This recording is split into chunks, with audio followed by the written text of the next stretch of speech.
Class 9-এর Bangla Ilias. Ilias 35 বছরে, তা তোমরা সবাই মন দিয়ে শোনো, লেখো, সবাই কিন্তু লাইক অ্যান্ড সাবস্ক্রাইবটা অবশ্যই দিয়ে দিও। 35 বছরের পরিশ্রমে ইলিয়াস কী কী সম্পত্তি বানিয়েছিল? 35 বছরের পরিশ্রমে ইলিয়াস 200 ঘোড়া, 150 গরু, মোষ আর 1200 ভেড়া বানিয়েছিল। গরু ঘোড়া দেখাশোনা করার জন্য ভাড়াটে মজুর, দুধ দোয়ার, কুমিশ, মাখন, পনির তৈরি করার জন্য মজুরানি ছিল। ইলিয়াস অতিথিদের কীভাবে আপ্যায়ন করতেন? ইলিয়াস অতিথিদের সাথে সর্বদা সৎ ব্যবহার করতেন। সবসময় অতিথিদের জন্য ভোজ্য এবং পানীয় তৈরি থাকতো। যখনই যে আসুক, কুমিশ, চা, শরবত, মাংস সবসময় তৈরি। এতে অতিথি এলেই ভেড়া অথবা ঘটকি মারা হতো। ইলিয়াসের অবস্থা ধীরে ধীরে উন্নতি হলো কীভাবে? ইলিয়াস এবং তার স্ত্রী একেবারে প্রথমের দিকে ধনী ছিল না। তাদের সম্পত্তি খুব অল্প পরিমাণেই ছিল। ইলিয়াসের কঠোর পরিশ্রম আর তার স্ত্রীর অধ্যবসায় তাদের সময়কে ধীরে ধীরে উন্নতির পথে নিয়ে যেতে থাকলো।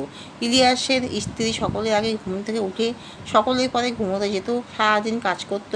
এভাবে ধীরে ধীরে তাদের অবস্থার উন্নতি হয়েছিল। এখানেই শেষ করছি।